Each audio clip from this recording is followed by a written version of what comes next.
महाराष्ट्रामध्ये ना बुलढाणा जिल्ह्यात ना एक सरोवर आहे, त्याचं नाव लोणार. काही लोक असं म्हणतात की तिथे आपल्या स्वतःचं प्रतिबिंब ना कधी दिसत नाही.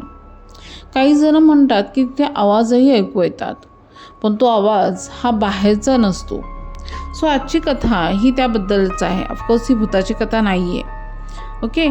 पण आजची कथा आहे ना, तुमच्या मनाला जेव्हा चुटपुट लागते ना त्यावेळची घटना किंवा त्यावेळची तुमची मानसिकता दर्शवणारी ही कथा आहे. ज्या वेळेला या कथेचा नायक तिथे गेला त्यावेळेला त्याने हे सांगितलं की माझ्याच आठवणी या सरोवराने मला दाखवल्या.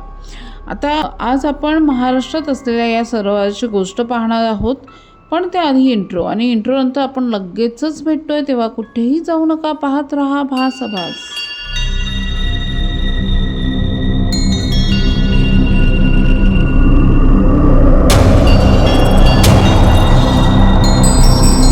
नमस्कार, मी सावली भासाभास या चॅनेलवर तुमचं अगदी मनापासून स्वागत करते.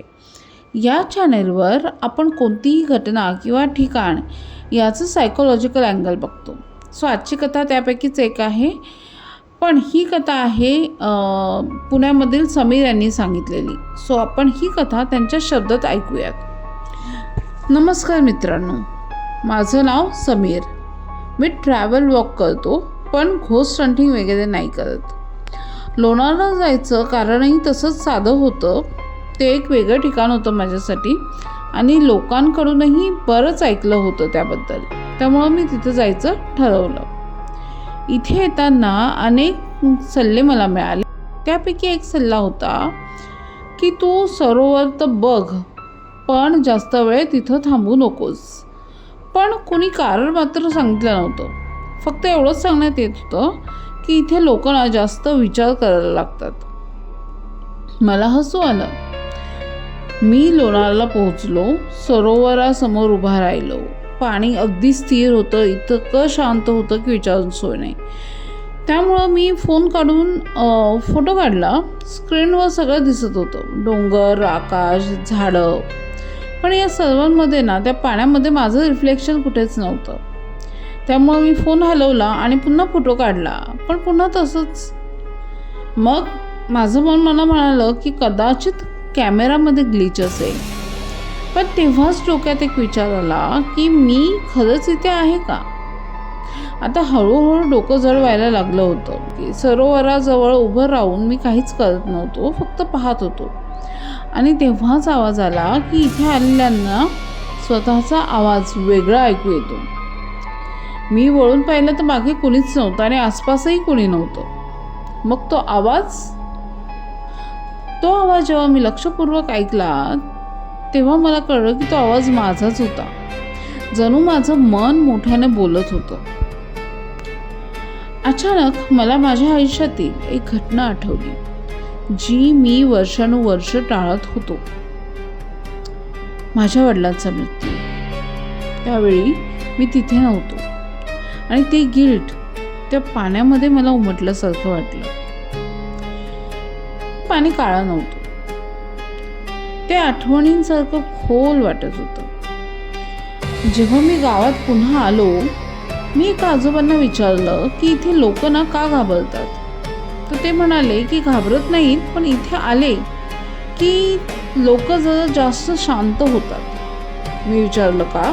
ते आजोबा हसले आणि म्हणाले कारण इथे तुमच्या मनाला पळता येत नाही. मी थोडासा विचार केला की समीर म्हणाले ते लोणार लेकला गेलेले.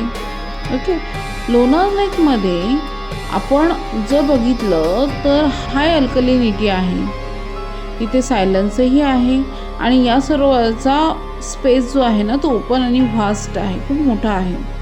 आणि हे सगळं मिळून येतं जेव्हा तुमचं माइंड ना इंट्रोस्पेक्शन ओव्हरलोड करतं.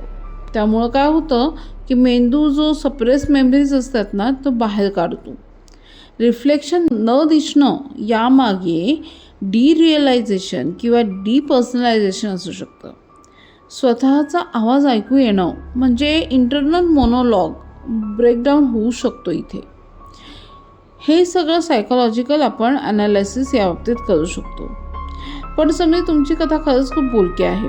कारण जर सगळं मनाचाच खेळ असेल तर लोणारमधून परत आलेले लोक पूर्वीसारखे का राहत नाहीत? आज आपण लोणारबद्दल जाणून घेतलं. खरं तर खूप इंटरेस्टिंग आहे, पण तरीही अनाकलनीय आहे. सो असंच अनाकलनीय गोष्टींसाठी चॅनलला सबस्क्राईब करायला विसरू नका. नक्की सबस्क्राईब करा. आणि ही कथा आवडली असेल ना तर लाईक आणि शेअर देखील करा. तुम्ही देखील तुमच्या कथा भासाभास या चॅनेलवर शेअर करू शकता. त्यासाठी मी मेल देते आहे, भासाभास@gmail.com स्क्रीनवर दिसतो आहे. आणि अशाच नवीन अनाकलनीय पण इंटरेस्टिंग गोष्टींसाठी पाहत रहा भासाभास. आज आपण इथेच थांबूयात. पुन्हा आपण भेटूया एक नवी स्टोरी घेऊन नेक्स्ट व्हिडिओमध्ये. तोपर्यंत काळजी घ्या. बाय.